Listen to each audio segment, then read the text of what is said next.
উপলক্ষে একটা লম্বা বিরতির পর অন্য মঞ্চের আলাপচারিতা আপনাদের প্রিয় দর্শক আমন্ত্রণ জানাচ্ছি।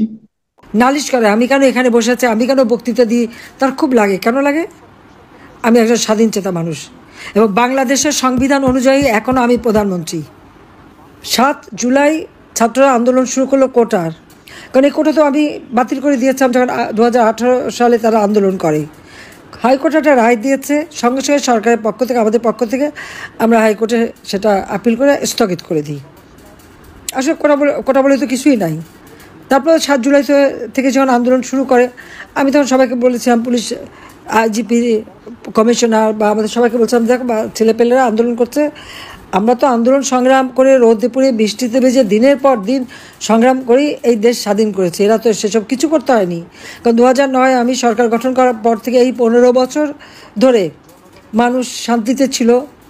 লেখাপড়া, যেখানে বছরের পর বছর সেশন জট থাকতো, জিয়ার আমলে, এরশাদের আমলে, খালেদা জিয়ার আমলে, আওয়ামী লীগের আমলে কোনো সেশন জট ছিল, আস্তে আস্তে সেশন জট কমালাম। লেখাপড়া নিয়মিত করা, উচ্চশিক্ষা, ডিজিটাল শিক্ষা, সাবমেরিন কেবল, বঙ্গবন্ধু স্যাটেলাইট উৎক্ষেপণ, আমাদের ওয়াইফাই কানেকশন সারা বাংলাদেশে, সবই তো আমরা করে দিয়েছি।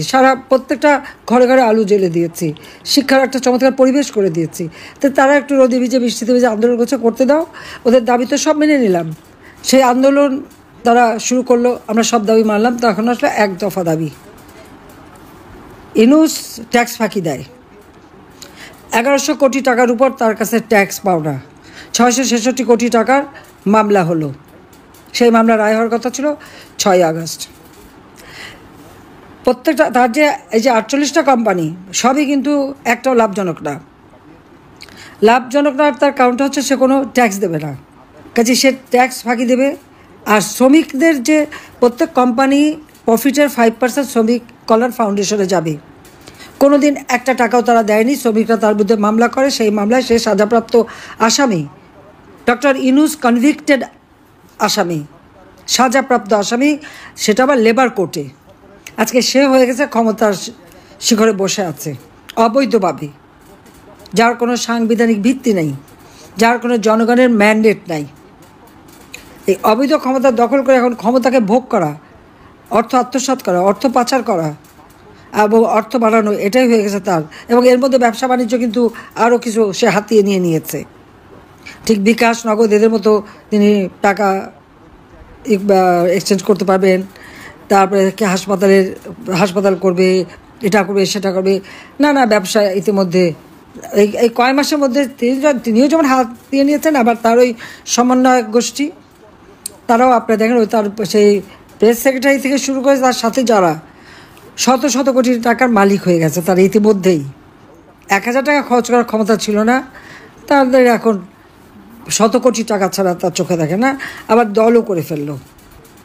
এইভাবে একটা দেশকে যে তারা ধ্বংসের দিকে নিয়ে গেল, এবং পুরো দেশটা একটা জঙ্গি। আজকে যেখানে আমি কথা বলি, আমার আওয়ামী লীগের অগণিত নেতা কর্মী ঘর বাড়ি ব্যবসা প্রতিষ্ঠান সব একে একে ধ্বংস করে দিচ্ছে।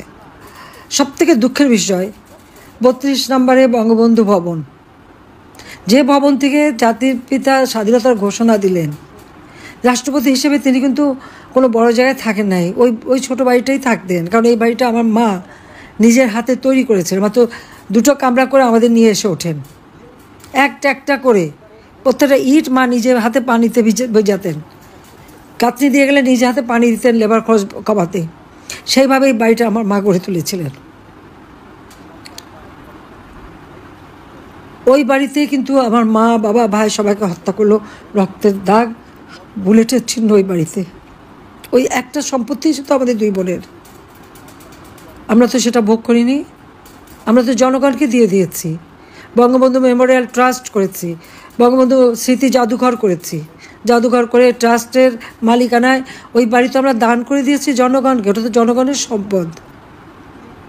প্রথমে আগুন দেওয়া, তারপরে হাতুড়ি দিয়ে মারা এবং বুলডোজার দিয়ে সেই বাড়িটাকেও তারা ভেঙে দিল। সেই স্মৃতিটুকু আমাদের বেঁচে থাকার একটু স্মৃতি ছিল। হ্যাঁ, আমি 81 সালে ফিরে এসে আমাকে কিন্তু জিয়া রহমান ওই বাড়িতে ঢুকতে দেয়নি। জিয়া মরার পরে সাত্তার সাহেব তখন বাড়িটা দিয়েছিল, সেটা আবার অন্য এক ইতিহাস। আমাদের নামে একটা বদনাম করবে, এই সোনাদানা পাওয়া গেছে, এটা গেছে, ওইসব প্রচারের জন্য। যাই হোক, তাও ওটা দিয়েছিল। তো ঘরে বসে আমি আমার বাবা ভাইদের জন্য দোয়াটা পড়তে পারতাম, কারণ জিয়ে বেঁচে থাকতে ঘরে ঢুকতে পারিনি, রাস্তায় বসে দোয়া পড়তে হতো। কিন্তু আমাদের কোনো আফসোস এটা আমি করি না এই জন্য যে বঙ্গবন্ধুর নাম মুছে ফেলার চেষ্টা তো বহুবার হয়ে গেছে। 7ই মার্চের ভাষণ আন্তর্জাতিক প্রামাণ্য দলিলে জাতিসংঘ কর্তৃক স্বীকৃত, ইউনেস্কো স্বীকৃত দিয়েছে। বঙ্গবন্ধুর নাম ওই স্যাটেলাইট বঙ্গবন্ধু 1 ওর গায়ে লেখা মহাকাশে চলে গেছে, আর সারা বিশ্ব জানে।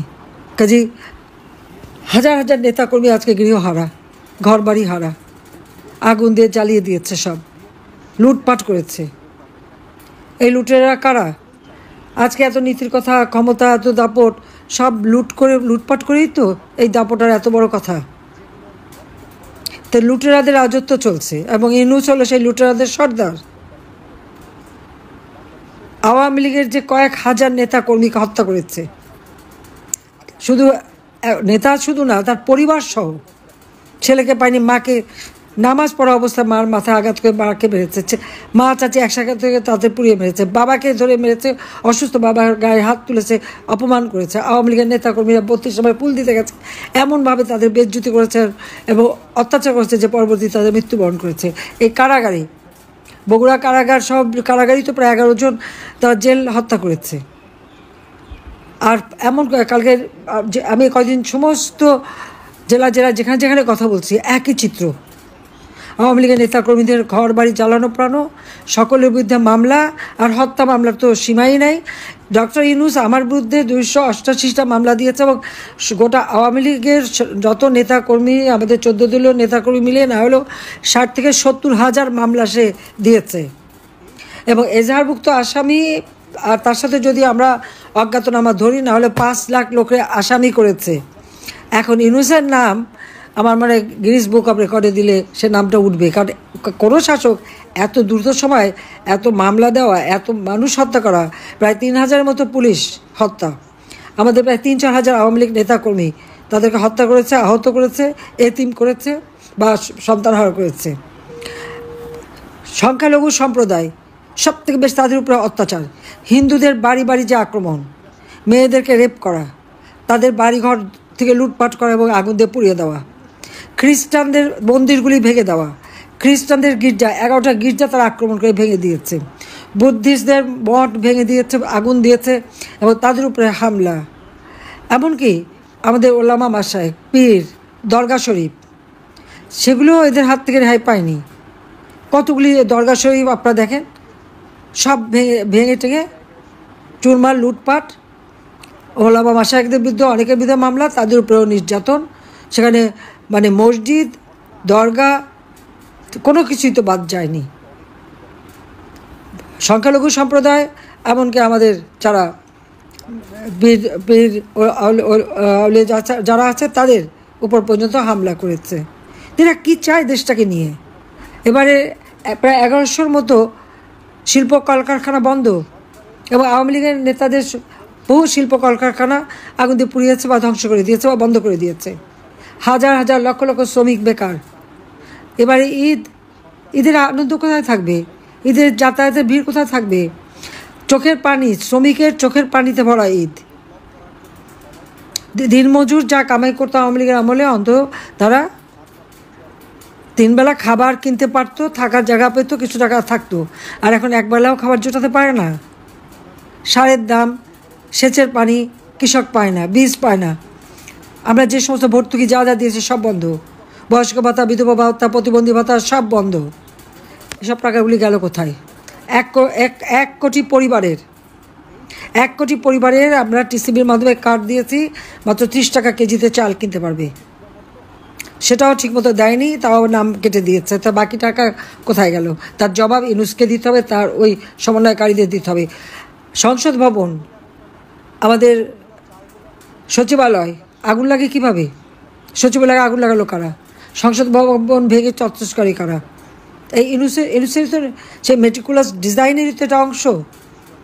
গণতন্ত্র ধ্বংস করেছে, সাংস্কৃতিক স্বাধীনতা নাই মানুষের, সামাজিক নিরাপত্তা নাই, মাথাপিছু আয় কমে গেছে, পেটে খাবার নাই। এবার আবারও মানে মনে হয় যে আমরা যে দেশটাকে আমরা খাদ্যের স্বয়ংসম্পূর্ণ করেছিলাম, আজকে সেই দেশেরও আজ 12টা বাজাচ্ছে। এই যে মানুষের এতগুলি ক্ষতি সে করে গেছে, এটা কি তাকে কি এমনি এমনি ছেড়ে দেওয়া হবে? সে কি ভেবেছে কি? নালিশ করে আমি কেন এখানে বসে আছি, আমি কেন বক্তৃতা দিই, তার খুব লাগে। কেন লাগে?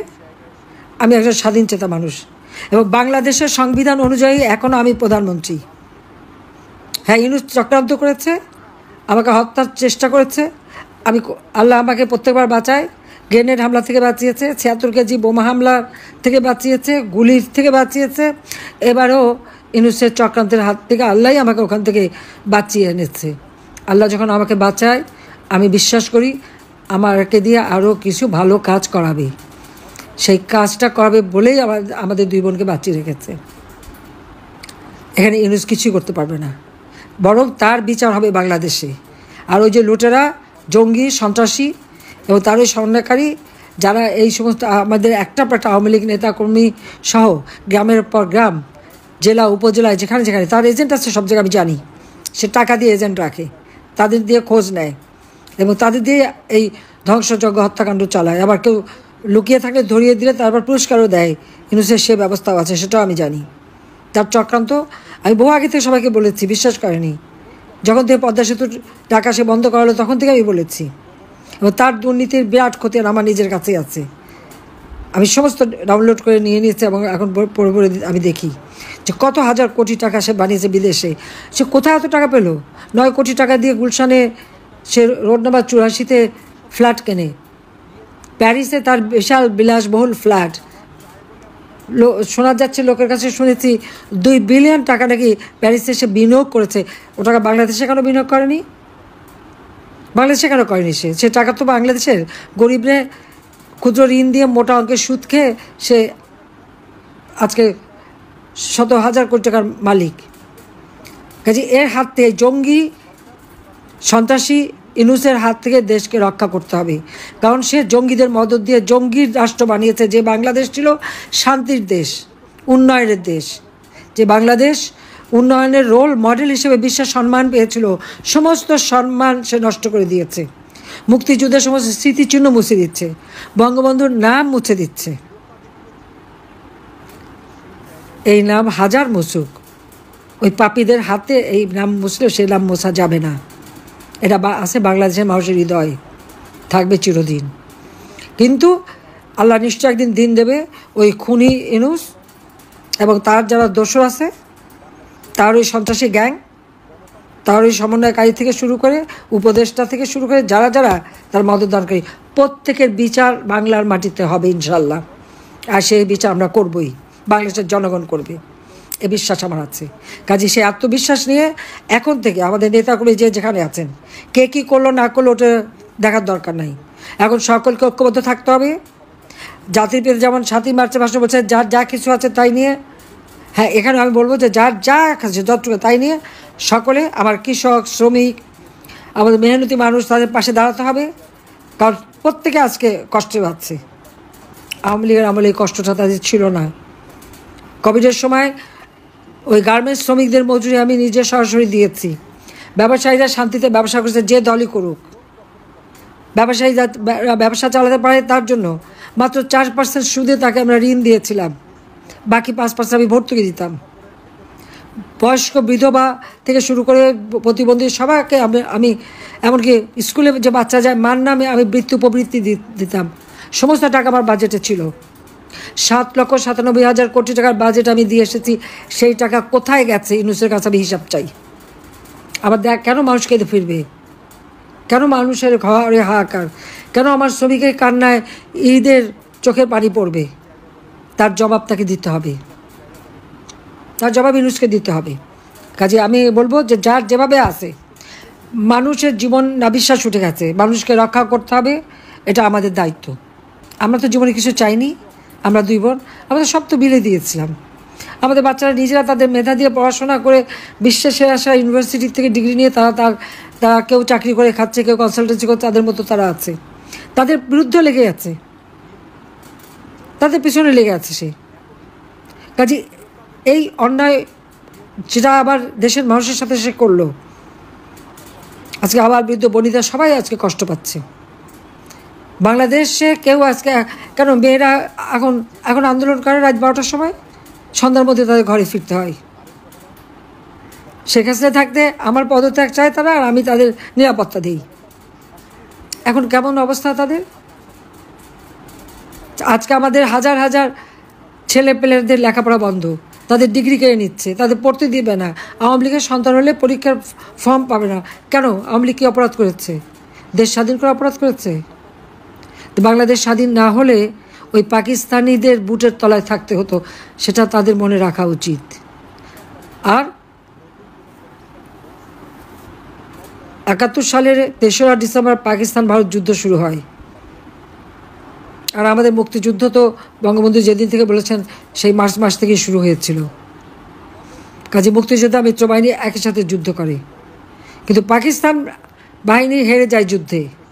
আজকে যদি আওয়ামী লীগের নাম মুছে যায়, বঙ্গবন্ধুর নাম মুছে যায়, মুক্তিযুদ্ধের সব স্মৃতি মুছে ফেলে, অবশিষ্ট কি থাকে একবার ভেবে দেখুন তো।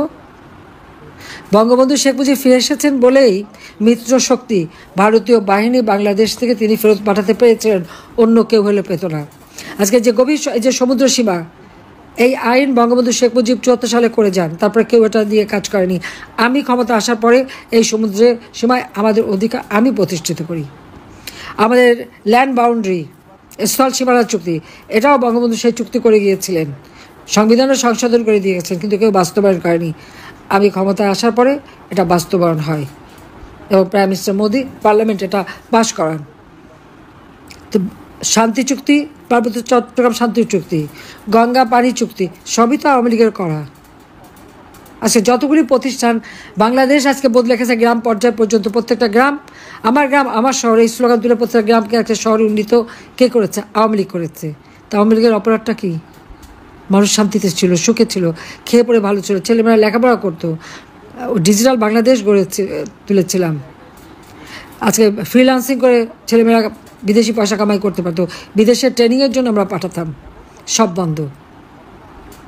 এই কয়েকটা মাসে দেশটাকে শেষ, কিন্তু সে টাকা পয়সা তারা যথেষ্ট বাড়িয়েছে। কাজে এদের বিরুদ্ধে আজকে জনমত তৈরি করে এদেরকে উৎখাত করবার জন্য সব ব্যবস্থা নিতে হবে। ইনশাল্লাহ জনতার জয় হবেই হবে। জয় বাংলা, জয় বঙ্গবন্ধু, বাংলাদেশ চিরজীবী হোক।